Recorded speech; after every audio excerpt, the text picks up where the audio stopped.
দর্শক আপনাদের সবাইকে স্বাগত জানাচ্ছি ফিফা ওয়ার্ল্ড কাপ 2026 উপলক্ষে চ্যানেল আয়ের বিশেষ আয়োজন ঢাকা ব্যাংক পিএলসির প্রেজেন্স কিক অফে আছে আমি নুসরাত সেরিন এবং আজকে আমার সঙ্গে আছেন অতিথিরা। দর্শক কেমন ছিল আসলে গতকালকের ম্যাচ? 5টা ম্যাচ আমরা দেখতে পেয়েছি, বা 4টাই বলা যায়, আরেকটা ম্যাচ আছে আজকে রাত 11টায়। সো ওভারঅল কেমন ছিল, এক্সপেকটেশন কেমন ছিল, সেই অনুযায়ী ফলাফল কি আমরা দেখতে পেয়েছি কিনা মাঠে, এবং আজকের ম্যাচগুলো কেমন হতে পারে এ নিয়ে হবে এক্সপার্ট আলোচনা। আজকে আমাদের সঙ্গে যুক্ত আছেন former national player Mamunul Islam. Thank you, finally আপনার সঙ্গে দেখা হলো। ধন্যবাদ।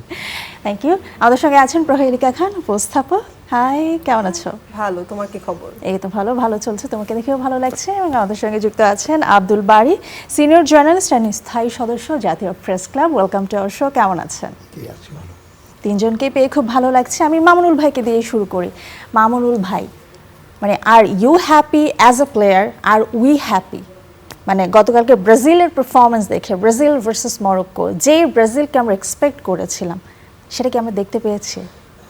আসলে না, কারণ এক্সপেকটেশন তখনই থাকবে যখন লাস্ট 2-3 বা লাস্ট ম্যাচগুলিতে ভালো পারফর্ম করবে, বিকজ লাস্ট 4 ইয়ার্স ধরে ব্রাজিলের অবস্থা ভালো না। বাট ব্রাজিল আঞ্চলিক দায়িত্ব নেওয়ার পর বেশি দিন হয়নি দায়িত্ব নিয়েছে। আঞ্চলিক দায়িত্ব তার আন্ডারে 10টা ম্যাচ খেলা, দায়িত্ব নেওয়ার পর একটা টিম স্কোয়াড তৈরি করেছে এবং স্কোয়াডের সবই সিনিয়র প্লেয়ার, ম্যাচুরড প্লেয়ার, এবং হচ্ছিল লং টাইম ব্রাজিল টিমে খেলা 2-1 যদি আপনার, এবং performer Vinicius Junior, Raphinha, lastly Spanish লিগের ওয়ান অফ দ্য বেস্ট পারফর্মাররা ওই টিমে। বাট আপনার যদি ভালোভাবে আপনি যদি দেখেন, মরক্কো লাস্ট 4 বছর, মানে লাস্ট ওয়ার্ল্ড কাপ থেকে এখনো পর্যন্ত মরক্কো খুব ফর্মে আছে। এবং আমি যদি লাস্ট স্ট্যাটটা দেখি, লাস্ট 29টা ম্যাচ তারা আনডিফিটেড। এইটা নিয়ে 30টা ম্যাচ হলো এবং লাস্ট 7 ম্যাচে তারা কোনো গোলই রিসিভ করে নাই। মানে এইটাই বললাম যে মরক্কো লাস্ট ওয়ার্ল্ড কাপ থেকে এখনো পর্যন্ত, লাস্ট ওয়ার্ল্ড কাপে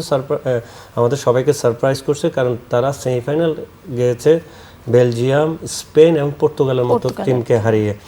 দেন তাদের কোচ চেঞ্জ হয়েছে, নিউ কোচ আসলো, তাদের খেলার ট্যাকটিক্স, টেকনিক্যাল সাইড অনেক কিছু চেঞ্জ হয়েছে। তারা তখন ফুল ডিফেন্ডিং, মানে প্যাক ডিফেন্ডিং খেলতো, কাউন্টার অ্যাটাকে যেত।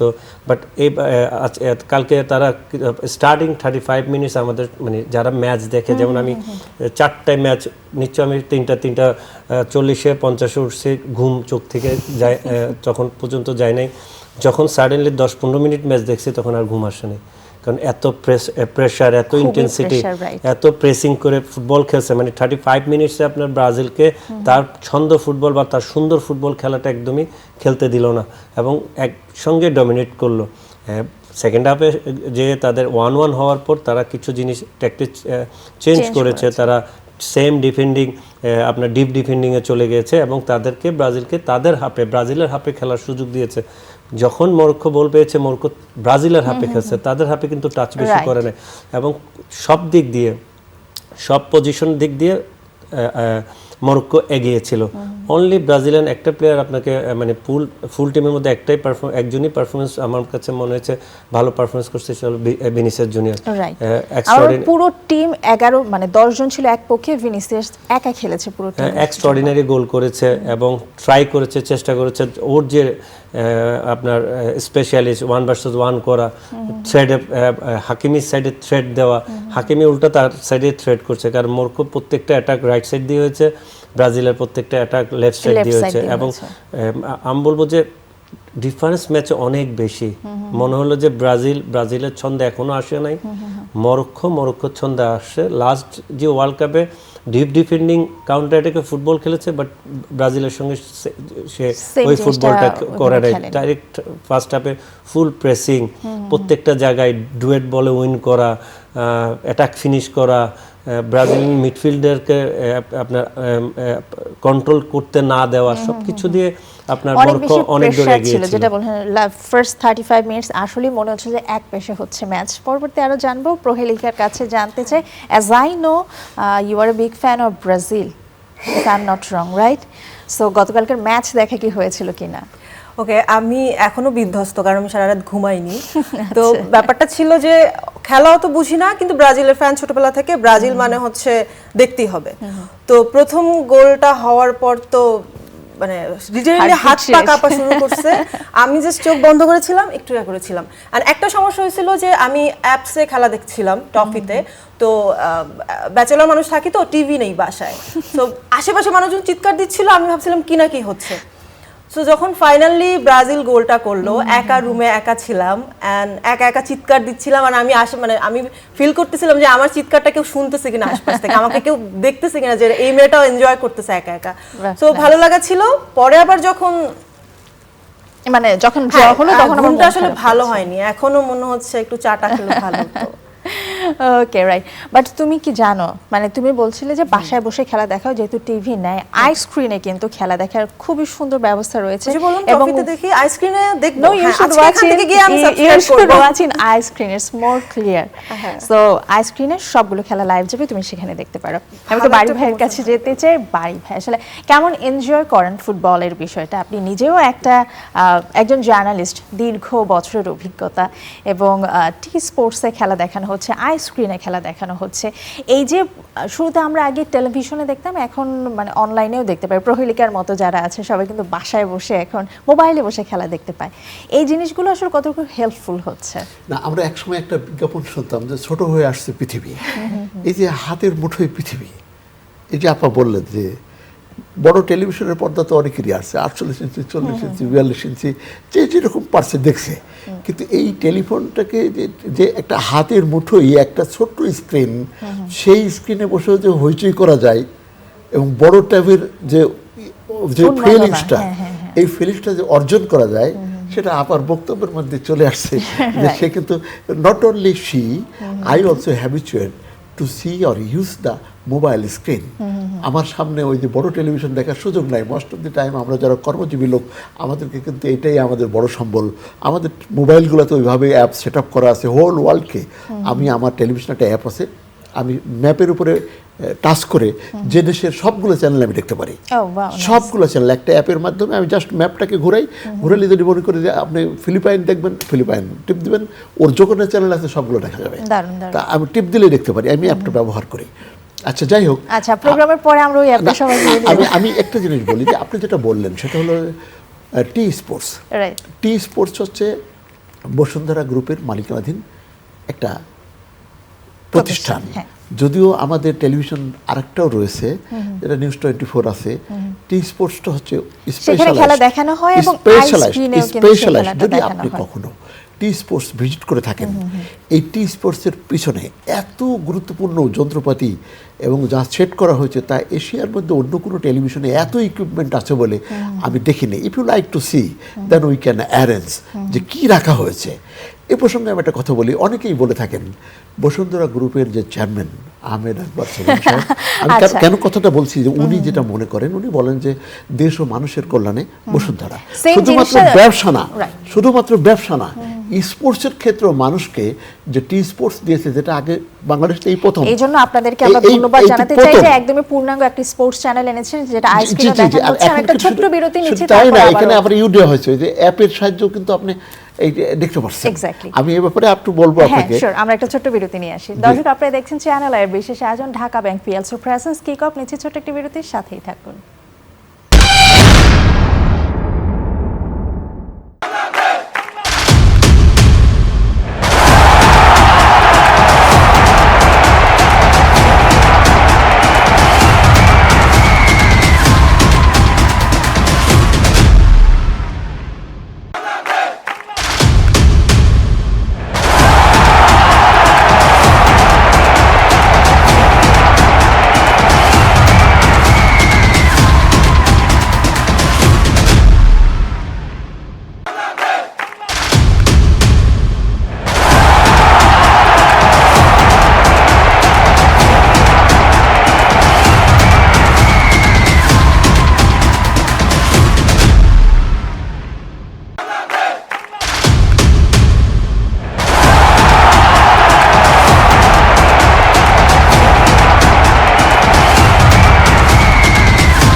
দর্শক বিরতির পর সবাইকে আরো একবার স্বাগত জানাচ্ছি চ্যানেল আয়ের 2026 বিশ্বকাপ উপলক্ষে বিশেষ আয়োজন Dhaka bank PLC presence kick অফে আছে আমি নুসরাত জারিন। চলুন দর্শক চলে যায় অতিথিদের কাছে।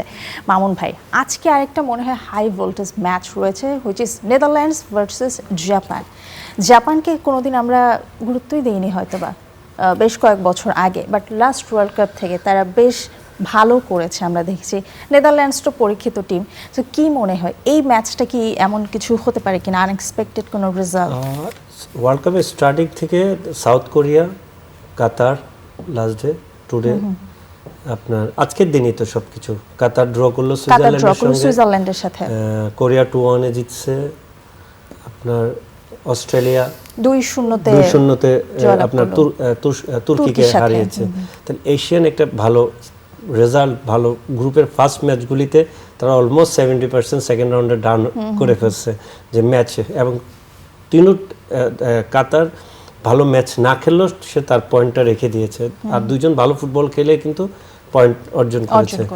জাপানের ক্ষেত্রে সেম, জাপান আর নেদারল্যান্ড যদি আপনি তুলনা করেন, একটা ইউরোপিয়ান দেশের সঙ্গে ওয়ান অফ দ্য বেস্ট, মানে আধুনিক ফুটবলের জগৎ যাকে বলা হয়, আধুনিক ফুটবলের মেইন নেদারল্যান্ড থেকে আসা, ক্রুইফ থেকে আসা। এখন নেদারল্যান্ড অ্যান্ড জাপানের যদি আপনি এনভায়রনমেন্ট চিন্তা করেন সবকিছু, জাপান হলো এশিয়ান দেশ, নেদারল্যান্ড হলো ইউরোপিয়ান দেশ। এদিক থেকে কিন্তু আপনি নেদারল্যান্ড অনেক দূর এগিয়ে যাবে। তারপরে যদি আমরা জাপান কোরিয়াকে ফাইটার মনে করি, কারণ 90 মিনিটস তারা ওই জায়গাটুকুতে ফাইট করে, ম্যাচ কিন্তু 90 মিনিটস পর্যন্ত তারা ছাড়ে না, এখন লাস্ট পর্যন্ত তারা ট্রাই করে। সাউথ কোরিয়ার ম্যাচে তারা খুব হার্ড ওয়ার্কার হয়, তারা খুব শান্তপ্রিয় মানুষ হয়, তারা ফাইট করে মাঠের মধ্যে এবং চেষ্টা করে, এবং তারা রেসপেক্ট দিতে জানে। এখন নেদারল্যান্ড যদি আমার কাছে জিজ্ঞেস করেন নেদারল্যান্ড আর জাপানের কোন জায়গাটা নেদারল্যান্ড এগিয়ে, সব দিক দিয়ে নেদারল্যান্ড এগিয়ে, কিন্তু ম্যাচ দিন আজকের ম্যাচে যে বেস্ট ম্যাচ খেলবে তার কাছে যাবে। বাট আমি জাপান আর নেদারল্যান্ডের মধ্যে নেদারল্যান্ডকে এগিয়ে রাখবো সব দিক দিয়ে। রাইট, এবং তাদের কিন্তু দীর্ঘ একটা ইতিহাসও রয়েছে ভালো করে। সো পরের ম্যাচগুলো নিয়ে যদি জিজ্ঞেস করি, Ivory Coast, Ecuador, Sweden, Tunisia, Spain এবং কেপ ভার্দে, মানে এই ম্যাচগুলো কি এক পেশে হবে নাকি ফাইট চলতে পারে কোথাও? কার সঙ্গে কার এটা ডিপেন্ড করবে, যে স্পেনের সঙ্গে জারি হবে কেপ ভার্দে, এখন এটা ডিফারেন্স বেশি হতে পারে, কারণ ওই দেশের সম্পর্কে আমার কোনো আইডিয়া নেই, বা আমাদের কারো আইডিয়া নেই। জাস্ট ওই আফ্রিকান কান্ট্রি থেকে তারা আসছে ফর দ্য ফার্স্ট টাইম। এখন জিনিস হচ্ছিল স্পেনের ফার্স্ট ম্যাচ, সবাই তার ফার্স্ট ম্যাচকে নিজেকে কিভাবে তুলে ধরে মাঠে, যে নিজের ফার্স্ট বার্তাটা কি দেয়, যে তারা ওয়ার্ল্ড কাপ চ্যাম্পিয়নশিপ, যেহেতু ফিফা র্যাঙ্কিং এ এখন তারা সেকেন্ড পজিশনে আছে। স্পেন তো অনেক দূরে এগিয়ে, নট অনলি সেকেন্ড পজিশন, আপনি ওয়ার্ল্ড কাপ জিতার মতো, চ্যাম্পিয়ন হওয়ার মতো ক্ষমতা দুইটা দেশের, আপনার 90% আপনি 80% দুইটা টিমকে আপনি এগিয়ে রাখবেন। একটা হলো স্পেন, একটা হলো ফ্রান্স। এই দুইটা টিমের স্কোয়াড বলেন, বেঞ্চ বলেন, 11 বলেন, তাদের যে বেঞ্চে প্লেয়ারগুলি আছে তারাও একটা দেশের জন্য 11 বেস্ট 11। তাহলে আপনাকে ওই দিক দিয়ে আপনি স্পেনকে আগিয়ে রাখবেন। দেন আমরা যদি সুইডেন এবং তিউনিসিয়ার দিকে তাকাই, সুইডেন এগিয়ে, বাট কারণ সব মানে আপনার মেইন হচ্ছিল বিগত রেজাল্টগুলি থেকে আপনার আশা। এদিকে আপনি ইউরোপিয়ান সাইডের বেশিরভাগ ইউরোপিয়ান টিমগুলি আপনার ওয়ার্ল্ড কাপে ভালো করবে, কারণ তাদের অনেক player English league, Spanish league খেলে, দ্যাটস ওয়াই তাদের অভিজ্ঞতাটা অনেক বেশি। আমি মনে করি এদিকে সুইডেনকে এগিয়ে রাখবো আমি। আমরা যদি ইকুয়েডর এবং আইভরি কোস্টের ম্যাচ নিয়ে জানতে চাই, আর ল্যাটিন টিমের সঙ্গে আফ্রিকান টিমরা কি করে, ল্যাটিনরা চেষ্টা করে ফুটবলটা খেলার জন্য, ট্রাই করে শৈল্পিক ফুটবলটা খেলার জন্য। সবাই আর খেলতে পারে না আগের ব্রাজিলের মতো শৈল্পিক ফুটবলটা। এখানে আপনাকে যদি আইভরি কোস্টের ক্ষেত্রে বলেন, তারা পাওয়ার ইউজ করবে। অলমোস্ট আপনি ফার্স্ট ম্যাচে মেক্সিকো বনাম সাউথ আফ্রিকার ম্যাচটাতে আপনি বুঝে গেছেন যে 3টা red card, that's mean last world কাপে, পুরো ওয়ার্ল্ড কাপে 4টা রেড কার্ড ছিল। একটা ম্যাচের ওয়ার্ল্ড কাপের ফার্স্ট ম্যাচে 3টা রেড কার্ড হলো। তাইলে আপনার আফ্রিকানরা যেটা করে, তারা স্ট্রং হয়, ডুয়েল জিতার ট্রাই করে, এবং তারা মানে খুব রাফ অ্যান্ড টাফ খেলে। এদিক দিয়ে আমি আইভরি কোস্টকে এগিয়ে থাকবে। ওকে, ফাইন। সো আমরাও সেই বিষয়টা আবারও আসলাম। প্রহেলিকার কাছে আরও একবার যেতে চাই। আজকের দিনে এখনো পর্যন্ত 4টা ম্যাচ রয়েছে, আজকে রাতের ম্যাচটা সহ 5টা। যদি আমরা জার্মানি এবং কুরাসাওয়ের ম্যাচটা নিয়ে বলি, তোমার এর মধ্যে পছন্দের টিম আসলে কোনটা হবে? আমি কি নামগুলো বলবো? আমি জার্মানি পছন্দ করি, কারণ আমি জানি ওরা 4 বার কাপ নিচ্ছে, দ্যাটস ওয়াই আমার ওদের ভালো লাগে। এবং আরেকটা মজার ব্যাপার, এটা এখানে প্রসঙ্গ না টানলেও হয়, আমি বলছি যে আমি যে অফিসে জব করি আমার অফিসের বস হচ্ছে জার্মানি করে। আচ্ছা। তো উনি আমাকে এমন ভাবে ম্যানিপুলেট করছে যে প্রহেলিকা জার্মানি ওরা বেস্ট, ওরা 4 বার cup. So that you can join in German. না না না, আমি ব্রাজিলই থাকবো। ওকে, যেহেতু তুমি একজন মিডিয়া পার্সোনালিটি বা মিডিয়ার আর্টিস্ট, তোমাকে একটু যদি জানতে চাই, এবছর ফর দ্য ফার্স্ট টাইম 3টা দেশে 3টা ভিন্ন ভিন্ন ওপেনিং সেরেমনি হলো, একদম এক বাক্যে যদি জানতে চাই কোন সেরেমনিটা তোমার বেশি ভালো লেগেছে? যেখানে আমাদের স্যানজয় পারফর্ম করেছে সেটাই ভালো লাগছে, যেখানে নোরা ফাতেহির সাথে আমাদের বাংলাদেশকে রিপ্রেজেন্ট করা হয়েছে।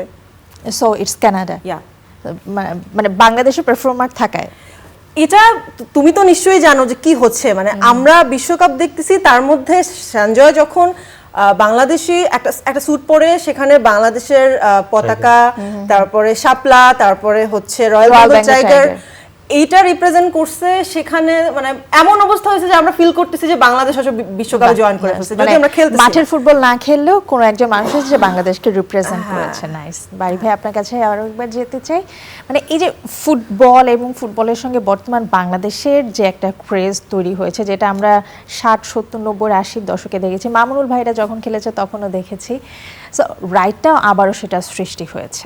এক্ষেত্রে আসলে মানে কিভাবে দেখছেন বিষয়টা, কত দূর এগিয়ে যেতে পারে? ফুটবলটা পৃথিবীতে যত শো রয়েছে, 8 শো, এর ভিতরে ফুটবলের সমান তো আর কিছু নেই, যেটা হোল ওয়ার্ল্ডটাকে একটা সময়ে একটা প্ল্যাটফর্মে একটা জায়গায় দৃষ্টি নিবদ্ধ করে। যখন বিশ্বকাপের খেলা হয় সারা পৃথিবীর মানুষ এটা চোখগুলো সব স্ক্রিনে থাকে, একই জায়গায় থাকে, এত বড় 8 শো।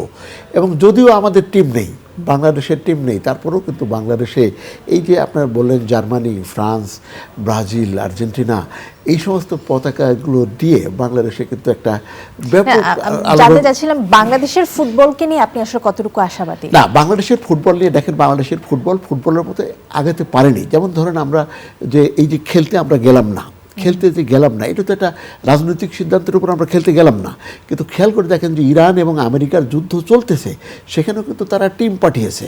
তো আমাদের বাংলাদেশিতে অংশগ্রহণ করা তো ঠিক ছিল, সেটা সেই কারণে হয়নি। বাংলাদেশের ফুটবল যথেষ্ট ভালো এবং বাংলাদেশের ফুটবল ইতিহাসও রয়েছে, এবং আমরা আশাবাদীও ছিলাম যে আমরা একসময় সেই পর্যন্ত যেতে পারবো। কিন্তু যখন আমাদেরকে রাজনৈতিক সিদ্ধান্ত পিছায় দেয়, তখন আমি জিততে না পারি কিন্তু অ্যাটলিস্ট অংশগ্রহণ তো করতে পারি। আমরা সেই প্রত্যাশা তো আমরা রাখতেই পারি। কিন্তু খেয়াল করে দেখেন যে এখানেও একটা একক বা কিছু ব্যক্তির সিদ্ধান্তের উপরে তাৎক্ষণিক একটা পলিটিক্যাল সংস্থা বাহবা নিয়ে গেল বটে, কিন্তু সারা দেশের যে জনমত, সেই জনমত কিন্তু এটাকে আমার মনে হয় না যে সমর্থন করেছে। বাংলাদেশের উচিত ছিল এই খেলায় অংশগ্রহণ, বাংলাদেশের মানে যারা ডিসিশন মেকার তাদের উচিত ছিল এখানে পজিটিভ কিছু ভাবা।